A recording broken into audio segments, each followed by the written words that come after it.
2023 Honda HR-V First Drive. Civic minded the new HR-V cribs all the Civic's best attributes, save for one.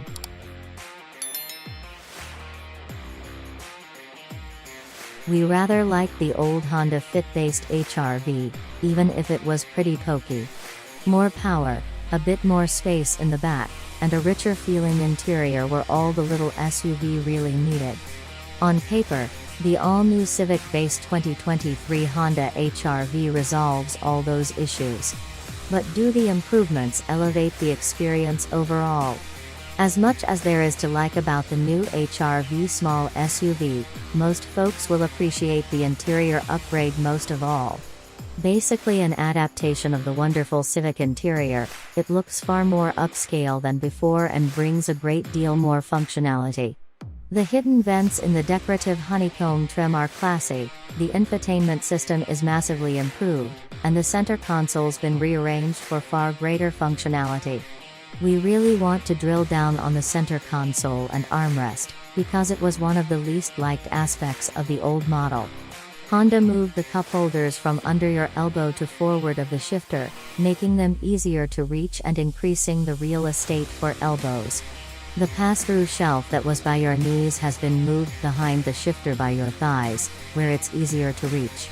The USB ports, which were a massive pain to access, have been relocated to much more ergonomic positions.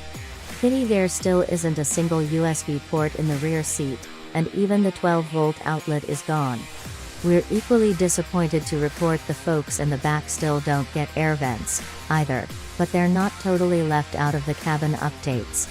Legroom was never a problem, but the new platform and body opened up more hip, shoulder, and headroom in the back row, so it's a more comfortable space to be.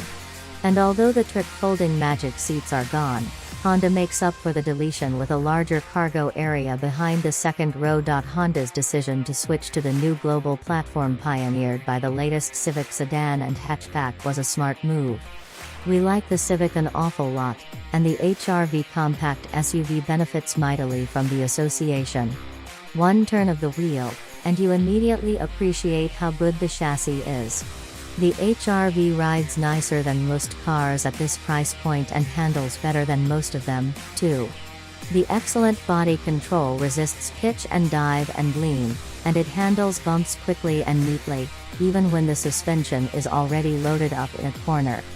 Few people go looking at inexpensive compact SUVs for good driving dynamics, but the HR-V delivers anyway and is genuinely pleasant to drive. For as much as Honda got right on the new HR-V, the engine choice is all wrong. This 2.0-liter four-cylinder is a little more powerful on paper, but it's pulling a larger, heavier vehicle. It should be no surprise, then, that the acceleration is abysmal. An unscientific stopwatch test showed we needed more than 11 agonizing seconds to reach 60 miles per hour from the stop. If that result holds when we get to strap in our official timing equipment, the new HR-V would be at least 1.5 seconds slower than the old, and already slow, HR-V. Getting to 60 requires the CVT to run the engine up to nearly redline and stay there, which is a noisy place to be. People who live at altitude will spend a lot of time with their foot on the floor and the engine screaming like a giant blender. The only good news here is that you don't really notice the dearth of power as much when you're moving. Our same unofficial stopwatch said the new HR-V is about as quick to execute a 45 to 65 mile per hour passing maneuver as the old one, so the difference is in the launch. Getting around town and driving on the highway, the CVT reacts very quickly when you ask for more speed. Some people like to bag on CVTs, but this one is a hero. It gets every last bit of performance out of this underperforming engine.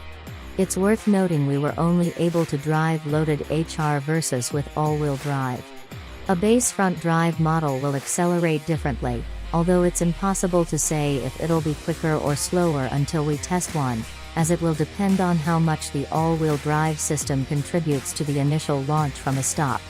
Being a bigger and heavier vehicle, by 100 to 300 pounds, with a larger engine means the HR-V's fuel economy wasn't going to go up, but it didn't go down an awful lot on the EPA test, either, losing 2 miles per gallon pretty much across the board. In the real world, though, you'll be lucky to hit the official 26/32/28 of a mile per gallon ratings given the heavy pedal required to keep pace with traffic from a stop.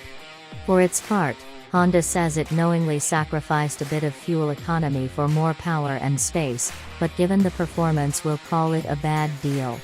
The company refuses to say if there will be another engine option in the future, but we're hoping like hell for the Civic's 1.5-liter turbocharged 4-cylinder or a hybrid powertrain. As this is ostensibly an SUV and it does have all-wheel drive, we felt compelled to test whether it can actually leave the pavement, and the result was a surprising yes. None of the HRV's off-road stats are impressive, but take it somewhere its ground clearance can handle, and the all-wheel drive system will get you back.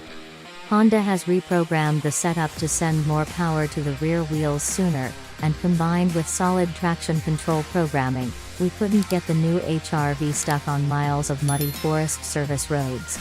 Sure, we scraped the bottom splashing in and out of some of the biggest mud puddles, but the Honda SUV never struggled for grip in the slippery stuff. The AWD system isn't the only piece of technology Honda upgraded. Now, all versions of the HRV get the Honda Sensing package of active and passive safety technologies as standard equipment. In addition to collision avoidance features, you also get fancy convenience items such as adaptive cruise control and lane keeping assistance that does a very good job of keeping the car in the center of the lane. Inside, there's now a half-digital instrument cluster that can be configured to show nearly a dozen different information screens. The other screen, the main infotainment display, has attendant knobs for volume and tuning, and they're connected to a much improved on-screen experience.